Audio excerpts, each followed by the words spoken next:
आप देख रहे हैं चिराग न्यूज अपडेट में हूँ आपके साथ गौरव विनोत्रा। अगर हम बात करें यूथ अगेंस्ट करप्शन की, तो यूथ अगेंस्ट करप्शन की एक मुहिम जो है वो 6 जून को शुरू हुई थी और इसकी शुरुआत हुई थी जब, तो साफ तौर पर सबका कहना था कि ये एक आंदोलन है और ये आंदोलन अभी भी चल रहा है। क्योंकि अगर हम बात करें जो इस वक्त हमारे साथ बैठे हैं, ये विंकल शर्मा है। सबसे पहले हम इनसे मिलाएंगे आपको। तो इसी के साथ मैं आपको बता दूं कि यूथ अंगेज्ड आंदोलन की मुहिम आज भी चल रही है और सब 6 जून से ये जब जेकेपीएसआई का एग्जाम का रिजल्ट आया था उस वक्त ये संगठन बना था, जिसके बाद लगातार यूथ अगेंस्ट करप्शन ने जो है वो मुहिम चलाई, जिसके बाद कई एग्जाम्स की लिस्ट जो है वो स्क्रैप की गई। एलजी साहब ने जो है वो संज्ञान लिया। फिलहाल इस वक्त विंकल हमारे साथ है और साफ तौर पर अभी बातचीत जो है वो सीधा इन्हीं से करेंगे। पहले विंकल, गौरव जी, हम धन्यवाद आपका। जी जी नमस्कार। नमस्कार जी। आवाज आ रही है आपको? जी, आपकी आवाज़ आ रही है एकदम बढ़िया से। जी। तो विंकल, अगर हम बात करें तो आपने जिस प्रकार से 6 जून से इस मुहिम की शुरुआत की, आपने एक मुहिम चलाई जिसके अंदर आपने एक आंदोलन बनाया, जिसमें आपने आंदोलन को नाम दिया यूथ अगेंस्ट करप्शन। जी आपको याद होगा आपके ही कुछ साथी जो कि फाइनेंस अकाउंट असिस्टेंट्स में थे, एस्पिरेंट्स थे, उन लोगों ने कल जिस प्रकार से उनका एग्जाम जो है वो स्क्रैप कर दिया गया, जिसके बाद भारतीय जनता पार्टी कार्यालय के बाहर वो बच्चे जो हैं वो रोते हुए नजर आए। जब हमने उनसे बातचीत की तो उन्होंने कहा कि जो करप्शन के खिलाफ आवाज उठाने की बात करते थे, आज वो अगर वाकई में करप्शन के खिलाफ थे तो फिर यहाँ पर क्यों नहीं है। तो इस चीज की हम जानकारी आपसे लेना चाहेंगे कि अगर आप वाकई में करप्शन के खिलाफ आवाज उठा रहे थे तो फिर कल आप अपने साथी फाइनेंस अकाउंट असिस्टेंट्स के एस्पिरेंट्स के साथ वहां पे नजर क्यों नहीं आए? जी गौरव जी, बहुत बहुत धन्यवाद आपका। आपने मुझे एक मौका दिया अपनी बात रखने का। आपके चैनल के माध्यम से हमेशा हमारी जो आवाज़ है वो सरकार तक और आम लोगों तक गई है। इसके लिए मैं आपका आभारी रहूँगा, आभार प्रकट करता हूँ। रही बात हमारे आंदोलन की, तो आंदोलन का जो नाम है, आंदोलन का नाम हमने दिया यूथ अगेंस्ट करप्शन। उसका कारण था क्योंकि युवाओं के साथ, जम्मू कश्मीर के युवाओं के साथ कुछ ज़्यादतियाँ हो रही हैं और उन ज़्यादतियों को आज वो उनका स्तर इतना ऊपर हो गया कि हर जगह युवाओं के साथ एक शोषण जो है वो हो रहा है। फिर चाहे वो हम जम्मू कश्मीर जो पुलिस की भर्ती, सब इंस्पेक्टर की भर्ती थी उसकी बात करें, चाहे फाइनेंस अकाउंट असिस्टेंट की बात करें, चाहे जेई सिविल की अन्य भर्तियों में जब ये सवालों के घेरे में आती हैं या जब सवाल उठाए जाते थे तो कोई उन पर कार्रवाई ना करके उल्टा युवाओं को प्रताड़ित करने का काम सरकार के नुमाइंदे या सरकारी जो कर्मचारी जो इन संस्थाओं को चला रहे थे उनके द्वारा किया जाता था। तो आज जब ये मूवमेंट, इसका आंदोलन का असर आप देख रहे हैं, बड़े बड़े नाम सामने आए हैं। आपने देखा होगा अखबारों में भी, आपके माध्यम से भी जो ब्रेकिंग आपने करी 22 जून को कि मेरिट ट्रैक जो आपके चैनल पे आया, मैंने वहीं से देखा कि मेरिट ट्रैक में जब ये एग्ज़ाम कंडक्ट कराए, हम तो इसी तलाश में थे कि ये एजेंसी कौन है जो इस तरह का एग्ज़ाम कंडक्ट करती है। तो आपके चैनल की बहुत सहायता हमें उस समय मिली कि वो एक नाम जो सामने आया जो कि ब्लैक लिस्टेड कंपनी थी। तो गौरव जी, करप्शन भी यहाँ हो रही थी। युवाओं का असर, इस करप्शन, युवाओं पे असर जो पड़ रहा था करप्शन के एजेंसी, कारण। गौरव जी, विंकल जी, एजेंसी का जो नाम था वो तो हमने साफ तौर पर सामने लाया, जिसके बाद 3 एग्जाम जो है वो स्क्रैप हो गए। फाइनेंस अकाउंट असिस्टेंट्स के एग्जाम की बात करें, जेकेपीएसआई की बात करें, या फिर जेई सिविल अगर हम एग्जाम की बात करें, वो भी जो है वो स्क्रैप कर दिया गया। 3 एग्जाम इसके बाद जो है वो स्क्रैप हुए। एलजी साहब ने तुरंत जो है वो संज्ञान लिया, एक कमेटी बनाई गई, कमेटी ने बेखूबी से काम किया। उसके बाद सीबीआई को सौंपा गया। आगे सीबीआई ने अपना काम करते हुए ये कहा कि कल्पिट्स जो है वो पकड़े गए हैं। कई जगहों पे रेड पीस आपने देखने को मिली, लेकिन जनता आज भी जो है वो कल्पिट्स के चेहरे देखना चाहती है कि आखिरकार वो लोग कौन थे जिन्होंने धांधली की। गौरव जी, गौरव जी, वो गौरव जी, कल्पिट्स के मैं चेहरे वहीं आ अभी रहा तक था। क्यों नहीं दिखाए गए? गौरव जी, मैं वहीं आ रहा था। आप देखिए ना, मैंने कहा युवाओं के साथ नाइंसाफी हुई, युवा खड़े हुए और हुई करप्शन के कारण। तो करप्शन के खिलाफ युवा जब लड़ा, इसीलिए हमारा आंदोलन जो है वो यूथ अगेंस्ट करप्शन के नाम से हमने चलाया। और उस करप्शन का नतीजा इनका ये था कि पूरे जम्मू कश्मीर के युवाओं का आज के समय जेकेएसएसबी के जो ऊपर से भरोसा उठ चुका है। उसका कारण ये है कि इन्होंने मतलब एक नहीं, सिलसिलेवार जो है धांधलियां करी हैं और आज जब कल्प्रिट्स सामने आ रहे हैं, एक दो नहीं कई नाम हैं। जाइए, जिसको शक शुबहात अभी कोई बाकी है, जाइए सीबीआई ऑफिस जाइए, आपको जानकारी मिलेगी, वो बताएंगे आपको कि भाई कार्रवाइयाँ हो रही हैं कि नहीं हो रही हैं। और जिसको फिर भी शक है तो आपने जो देखिए आते करते हैं, रही बात है गौरव जी, एक बिल्कुल। प्रक्रिया के तहत चालान पेश होगा। अभी तो लोगों से पूछताछ चल रही है, इन्वेस्टिगेशन हो रही है। इन्वेस्टिगेशन में जो नाम आएंगे, चार्जेस जिनके ऊपर लगाए जाएंगे, चार्जेस फ्रेम होंगे, उसके बाद चार्जशीट होगी। अभी 60 दिन का समय चालान पेश करने के लिए है। अगर चार्जेस फ्रेम होंगे, उसके बाद चार्जेस फ्रेम होने के बाद जब कोर्ट में ट्रायल्स होंगे इनके, तब पता चलेगा कितने लोग हैं। चार्जशीट दाखिल तो होने दीजिए। और रही बात कार्रवाइयों की, तो हमें नहीं लगता कार्रवाइयाँ नहीं हो रही हैं। हाँ, कार्रवाइयाँ एक दिशा में नहीं हो रही हैं, ऐसी जरूर जो शक है, जो हमें मतलब देखने को मिल रहा है, जिसका हम विरोध करते हैं। जी गौरव। विंकल जी, इससे पहले जब हमने लास्ट टाइम आपका इंटरव्यू किया था, उस समय आपने कुछ बातें कही थी कि अगर सीबीआई के पास मटेरियल नहीं है तो हम उपलब्ध करवाएंगे, क्योंकि हमारे पास पूरा मटेरियल है कि धांधली किस हद तक यहाँ पर हुई है। फिर उसके बाद आपने एक हैशटैग कैंपेनिंग चलाना शुरू की, जिसके अंदर आपने टारगेट किया जेकेएसएसबी के एक्स चेयरमैन को। आपने कहा कि उनके खिलाफ भी कार्रवाई होनी चाहिए, उनका भी नाम हो सकता है इस धांधली में। आपको ऐसा क्यों लगता ये है? टारगेट वाली तो बात ही नहीं है। रही बात कैंपेनिंग की, कैंपेन का उन्हें तो उन्होंने खुद ट्रांसफर वही कर दिया गया है ना, अब तो नहीं वो इस डिपार्टमेंट में नहीं रहे। नहीं गौरव जी, ऐसा ऐसा है। अगर टारगेट की बात है, टारगेट तो हमने उनका तो नहीं करा, तबादला लेकिन हो चुका है। देखिए उनका, अगर उनके अंदर उनके चेयर के रहते हुए, उनका चेयर पे रहते हुए धांधली हुई है, तो स्वाभाविक है उनके आंखों के सामने ये सारी घटनाएं हुई हैं। उनके बयान उनसे लेना चाहिए, बयान उनसे पूछताछ की जानी चाहिए। उनको बड़ी ही सफाई के साथ यहाँ से बाहर कर दिया गया, ट्रांसफर कर दिया गया। ठीक है, हम समझ सकते हैं कि भाई वो इनकैपेबल है, या उनकी जो मतलब मैं कह सकता हूँ कि उनकी क्षमता उतनी नहीं है कि वो नहीं संभाल सकते जेकेएसएसबी को, लेकिन उनको डीएम बना दिया गया। वहां से वहां नहीं, उनसे डिस्ट्रिक्ट नहीं संभला तो उनको कहीं एमडी बना दिया गया। एक और देखिए ना, अगर आपको नहीं क्या लगता है कि अगर वो कल्पिट्स होते तो क्या एडमिनिस्ट्रेशन उनकी प्रमोशन करती? उनकी प्रमोशन तो रोक दी जाती, ये तो क्योंकि उनके सरासर खिलाफ कार्रवाई की जाती। गौरव जी ऐसा नहीं है एडमिनिस्ट्रेशन नहीं करती, सरासर नाइंसाफी की बात है ये, कि अगर एक व्यक्ति जिसको रिक्रूटमेंट संभालने का जो है जिम्मेवारी दी गई थी, उससे रिक्रूटमेंट संभली नहीं, उसने जो उसकी इनकैपेबिलिटी आप देखिए कि उनसे एक रिक्रूटमेंट जो ड्राइव चल रही थी, इसकी जांच होनी चाहिए कि अगर वो उनसे नहीं संभली है तो कैसे उनको डीएम बना दिया गया। डीएम के बाद अभी उनको वहां से भी ट्रांसफर कर दिया गया, डिस्ट्रिक्ट भी नहीं संभला है तो उनको कहीं एमडी बना दिया गया। और कल एक और नोटिस आता है, कल जो नोटिस आता है उसमें उनकी एक और उनको जो सैलरी में इंक्रीमेंट है, प्रमोशन है, वो मिल दी जाती है। परफॉर्मेंस देखिए किसी ने उसकी, उस व्यक्ति की परफॉर्मेंस क्या है। अगर वो पिछले 2 साल कोरोना में तो कोई रिक्रूटमेंट हुई नहीं, और जब रिक्रूटमेंट हो रही है उस समय धांधलियां पाई जा रही हैं, सवालों के घेरे में उसकी कराई गई परीक्षा आई और आज उन पर सीबीआई कार्रवाइयां चल रही हैं, और उस व्यक्ति को कैसे बाहर कर दिया गया। गौरव जी, मैं बड़े ही आपके दर्शकों, आपके माध्यम से, आपके चैनल के माध्यम से सीबीआई को और सरकार को यह बात बताना चाहता हूं, ये जो कोर्ट में गया था प्रोसेस, जब बिना लेटर ऑफ इंटेंट की कॉपी, आपके दर्शक देख सकते हैं स्क्रीन पे, लेटर ऑफ इंटेंट की कॉपी जो है वो मिल चुकी है एक कंपनी को, लेकिन बिना, जिसको लेटर ऑफ इंटेंट मिला है उसको बिना बताए किसी दूसरी कंपनी को टेंडर दे दिया गया। जब जिसको टेंडर मिला था वो कंपनी कोर्ट में स्टे ऑर्डर लेने के लिए जाती है तो कहा जाता है कि एग्जाम जो है अभी 2 ही दिन के बाद है, तो स्टे ऑर्डर ना दीजिए क्योंकि बच्चे बहुत प्रभावित होंगे, और इस बहाने से टेंडर दूसरी कंपनी को दे दिया जाता है, जिसका खुलासा आपके चैनल पे हुआ था। आपने जो मेरी ट्रैक का नाम लिया है, उसी कंपनी का पहले 3 बार टेंडर फेल भी हुआ जी, उसको तीन बार टेंडर में बाहर हुई। ऐसा क्या था कि ये जो हमारे एक्स चेयरमैन साहब है खालिद जहांगीर साहब, इनसे पूछा जाना चाहिए कि ऐसा क्या था कि भाई उस कंपनी को मैं क्रेडिबिलिटी, यानी कि आपको अभी भी लगता है कि ये भी जिम्मेवार थे? इन्होंने कोर्ट को भी गुमराह करा है, जो उस समय के चेयरमैन है उन्होंने कोर्ट को गुमराह करा है। कोर्ट में जब अकाउंटेबिलिटी की बात आई, क्रेडिबिलिटी की बात आई, और जब ट्रांसपेरेंसी की बात आई, तो जिस कंपनी को उन्होंने टेंडर दिया था उसके ऊपर केस चल रहे हैं, ऐसी बात उन्होंने कोर्ट पे नहीं बताई है। ओएनजीसी जो पेपर लीक के मामला है उसमें जो ब्लैक लिस्टेड हुई है, ऐसा इन्होंने कोर्ट में नहीं बताया है। इन्होंने कोर्ट को भी गुमराह किया है, और इस व्यक्ति के ऊपर कार्रवाई हो, कड़ी से कड़ी जांच के अंदर कड़ी से कड़ी सजा दी जाए। धारा 409 के अंदर इन्होंने सीक्रेसी जो ब्रीच करी है, इनके ऊपर धाराएं, सख्त धाराएं लगाई जाए। अगर एक सरकारी ऑफिस में बैठे हुए इन्होंने कुछ चीजें बाहर लीक करी हैं तो इनके ऊपर धारा लगनी चाहिए। इन्होंने सीक्रेसी ब्रीच करी है तो इनके ऊपर कार्रवाई होनी चाहिए कि नहीं होनी चाहिए, और इसकी मांग हम कर रहे हैं। क्या लगता है क्या लगता है जो सीबीआई अपना काम कर रही है, क्या सीबीआई के संज्ञान में नहीं है कि एक्स चेयरमैन जो जेकेएसएसबी के हैं वो भी शामिल हो सकते हैं?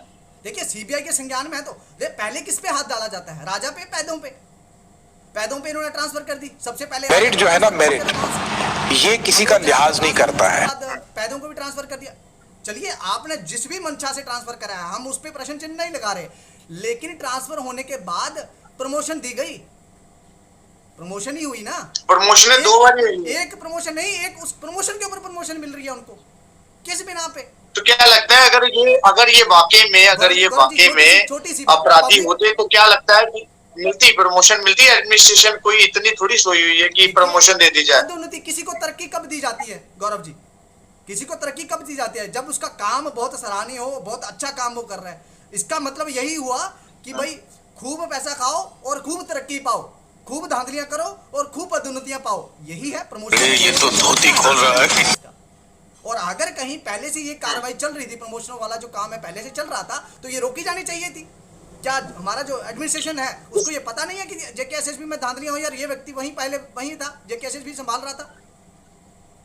इसके ऊपर इससे पहले भी एग्जाम हुए, इससे पहले एग्जाम हुए तब भी आपकी यूथ एंगेज्ड करप्शन ने आवाज उठाई।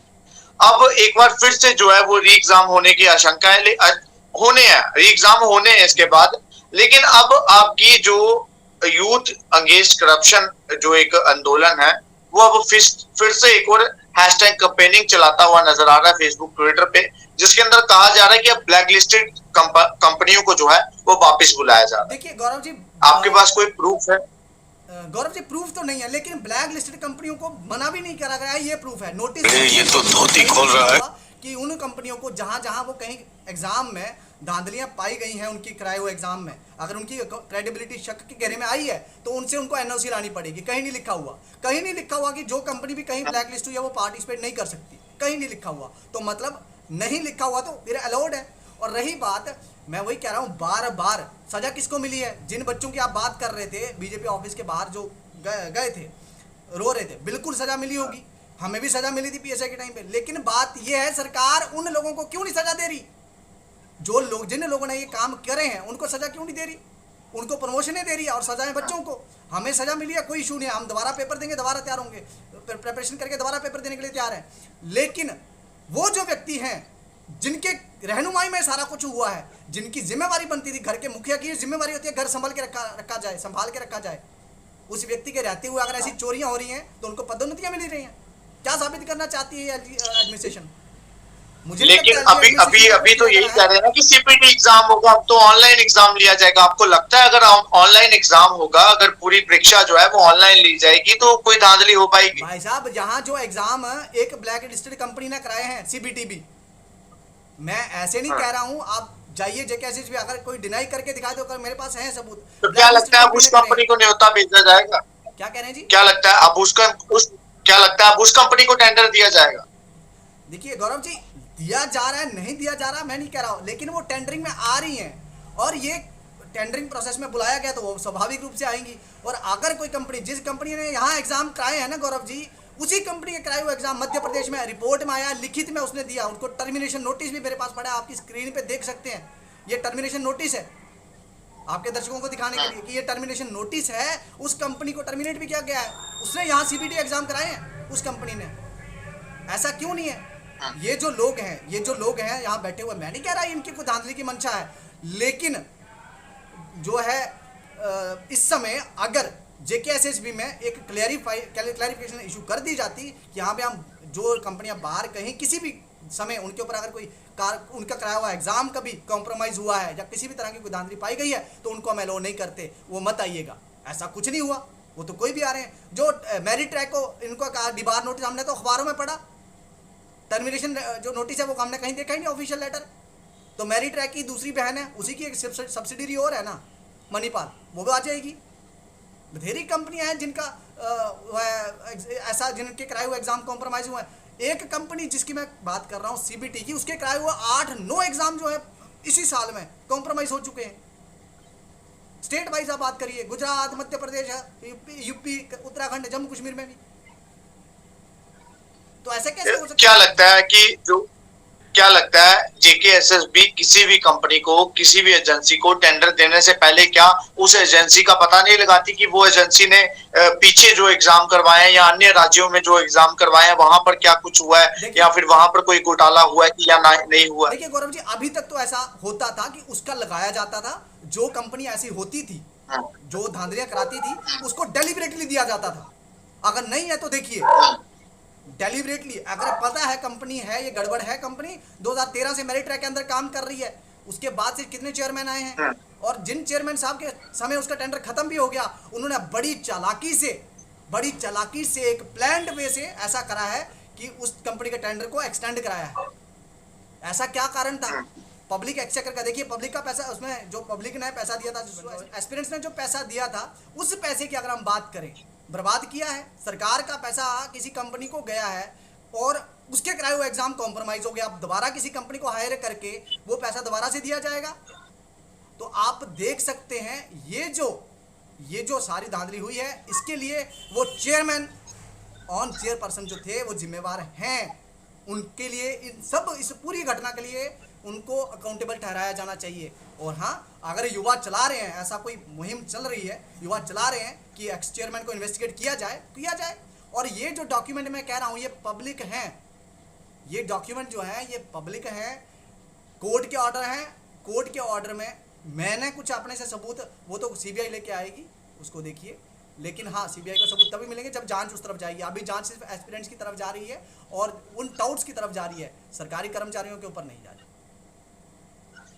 जी, तो बहुत बहुत शुक्रिया विंकल जी हमारे साथ बातचीत करने के लिए। और वहीं अगर हम बात करें तो यूथ अगेंस्ट करप्शन आंदोलन के विंकल शर्मा जी इस वक्त हमारे साथ थे और हमने इनके साथ बातचीत की। और अगर हम बात करें जीकेपीएसआई एग्जाम हो या फिर फाइनेंस अकाउंट असिस्टेंस का एग्जाम हो या फिर जेईई सिविल का एग्जाम हो, ये तीनों एग्जाम जो है वो स्क्रैप किए गए, जिसके बाद हमने पल पल की जानकारी अपने चैनल के माध्यम से आप तमाम दर्शकों तक पहुंचाने का प्रयास किया। वहीं अगर हम बात करें तो अब एक बार फिर से जो है वो कहा जा रहा है कि री एग्जाम होंगे, लेकिन इस बार की जो परीक्षाएं होंगी वो ऑनलाइन लिए जाएंगी, यानी कि सीपीटी के आधार के ऊपर ले जाएंगी। लेकिन कल जेकेपीएसआई के जो बच्चे थे, माफ कीजिएगा, जो फाइनेंस अकाउंट असिस्टेंट्स के बच्चे थे जिन्होंने भाजपा कार्यालय के बाहर धरना दिया, उनका साफ तौर पर ये कहना था कि ऑनलाइन के अंदर सिस्टम जो है वो हैक कर लिए जाते हैं। लेकिन अभी फिलहाल जेकेपीएसआई के एस्पिरेंट विंकल शर्मा हमारे साथ थे, हमने इनके साथ बातचीत की और इनका क्या कहना था साफ तौर पर वो भी हमने कुछ कहना चाहते हैं। विंकल जी, जी बोलिए। गौरव जी, आपका बहुत बहुत धन्यवाद, आपके चैनल का बहुत बहुत धन्यवाद, आपने हमें मौका दिया। इसके साथ एक अपील मैं आपके चैनल के माध्यम से करना चाहूंगा, जो भी एस्पिरेंट्स जो इस सारे प्रकरण के भोगी हैं, मेरी आपसे एक विनती है, प्रार्थना है, इस समय कल्प्रिट्स जो ये पूछ रहे हैं कि कल्प्रिट्स कहाँ हैं, तो कल्प्रिट्स हमारे सामने हैं, लेकिन उनको सजा दिलाने के लिए आवाज उठानी पड़ेगी। आवाज उठाइए। ये जो अगर कोई मुहिम चला रहे हैं कि हाँ उनकी जांच होनी चाहिए, उनसे पूछताछ होनी चाहिए, कार्रवाई में उनको बाहर क्यों छोड़ा गया है, तो इसके लिए बड़े प्रखर तरीके से आवाज़ उठानी चाहिए युवाओं को, चाहे वो सिलेक्टेड हैं, चाहे जो भी कुछ हुआ है। पीएसआई वाले जो सिलेक्टेड थे, पीएसआई वाले जो नॉन सिलेक्टेड थे, या एग्जाम में जिन्होंने क्वालिफाई कर लिया था, ऐसे ही फाइनेंस के जो सिलेक्टेड हैं, जो नॉन सिलेक्टेड हैं, इस समय सारे मतभेद बुलाइए। अगर कहीं सिस्टम को साफ करने के लिए हमने मुहिम छेड़ी है, सिस्टम साफ तभी होगा, एक एग्जाम्पलरी पनिशमेंट सरकारी कर्मचारियों को भी मिलेगी। ये जो पनिशमेंट है, लेकिन विंकल जी जिस प्रकार से आपकी एक लड़ाई थी कि जो एस्पिरेंट्स, जो 972 बच्चे वहां पर बैठे हुए थे, वो कहते थे कि आप जो है वो री एग्जाम वाले गैंग कहते थे आपको, लेकिन आप उनको डिफेंडर कहते थे। तो क्या लगता है कि ये जो लड़ाई आप दोनों की चल रही थी, इसके बीच में कहीं ना कहीं जीत जो है वो आपकी हुई है, क्योंकि री एग्जाम हो रहे हैं अब तीनों एग्जाम के। देखिए गौरव जी, ये जीत हार का मसला है ही नहीं, मैं इसको ना जीत मानता हूँ ना हार मानता हूँ, ये एक लड़ाई है और अभी लड़ाई में बस एक, लेकिन संघर्ष तो आपने भी लगातार किया ना। देखिए ये एक, और अभी इस समय की बात अगर हम करें तो इस समय तीनों एग्जाम में स्कैम पाया गया है। अब जब तक जांच एजेंसियां जांच नहीं कर लेती हैं कौन स्कैमर है कौन नहीं, हम नहीं बात करेंगे, ना ही वो हम बोलेंगे कि कहाँ है। लेकिन हाँ, अगर किसी को ऐसा लगता है तो ऐसा नहीं है, मैं नहीं कहता कि भाई वो डिफेंडर है या क्या, लेकिन हाँ हमें एक चीज कभी नहीं भूलनी चाहिए कि हमें करप्शन के खिलाफ बोलना पड़ेगा। आज जो बात कर रहे हैं कि हमें लेकिन जो दोषी हैं, गौरव जी, छोटी सी लेकिन बात है। फाइनेंस अकाउंट असिस्टेंट्स के बच्चों का कहना था कि पहले कार्रवाई की जाती, उसके बाद लिस्ट स्क्रैप की जाती तो ज्यादा बेहतर होता। लेकिन आप इसको लेकर क्या कहेंगे कि देखिए पहले गौरव जी, इसका कार्रवाई बड़ा होनी चाहिए, गौरव पहले जी कार्रवाई होनी चाहिए थी या फिर पहले लिस्ट स्क्रैप होनी गौरव चाहिए जी थी? इसका बड़ा सीधा सा जवाब है, उन लोगों ने ये देखा पढ़ा जांचा अपने तरीके से, हमने देखा पढ़ा जाना अपने तरीके से।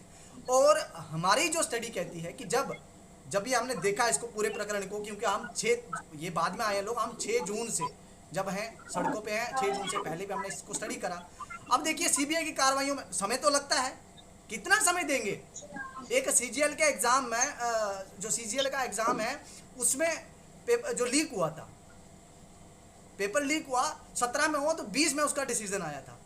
लेकिन जेकेपीएसआई के समय अगर आप देख रहे हैं तो कार्रवाइयों में जो है वो समय लगता है। उस इतने समय कोई जो एस्पिरेंट है वो बैठे हैं, आधार में लड़के रहे हैं। हमने देखा जो पुलिस सब इंस्पेक्टर का हॉरिजॉन्टल रिजर्वेशन वाला मसला था, कैट में क्लियर भी हो गया, उसके बाद भी अभी उनको अपॉइंटमेंट्स नहीं मिल रही हैं। ऐसे ही सैक के मसले को देखें हम, सैक में भी जबकि सबको दिख रहा है इनजस्टिस है, लेकिन उसके बावजूद भी वो ऑर्डर इंप्लीमेंट किया गया है। और जो मतलब जो कोर्ट में है डबल बेंच में, वो हायर उसमें बेंच में नहीं गए हैं, तो उन्होंने क्या किया है, ये इस तरह के मसले कि भाई कितना लंबा डिले हो जाएगा, कोई डिसाइडेड प्री डिसाइडेड नहीं होता। इसलिए हम नहीं चाहते कि कोर्ट के मसलों में उलझ के हम थोड़ा लंबा खींच रहे हैं मुद्दे, और करप्शन करने वाले अधिकारी जैसे अभी हमारी आंखों से ओझल हो गए, पिछले 5-6 दिनों में ही ओझल हो गए, अभी 5-6 दिनों में ओझल होकर प्रमोशनें पा रहे हैं। तो ऐसा नहीं है गौरव जी, हम उसको गुम नहीं होने देना चाहते थे, उसको एक सब जुडिस नहीं बनने देना चाहते थे मसले को, इसलिए हम जल्दी कार्रवाई चाह रहे थे। जी गौरव जी, तो बहुत बहुत धन्यवाद हमारे साथ जुड़ने के लिए। तो इस वक्त विंकल शर्मा हमारे साथ थे, बातचीत की, जो कुछ इन्होंने कहा वो भी आपके सामने जरूर रखा, लेकिन जो कुछ फाइनेंस अकाउंट असिस्टेंट्स का कहना था वो भी हमने साफ तौर पर आपके सामने जरूर रखा।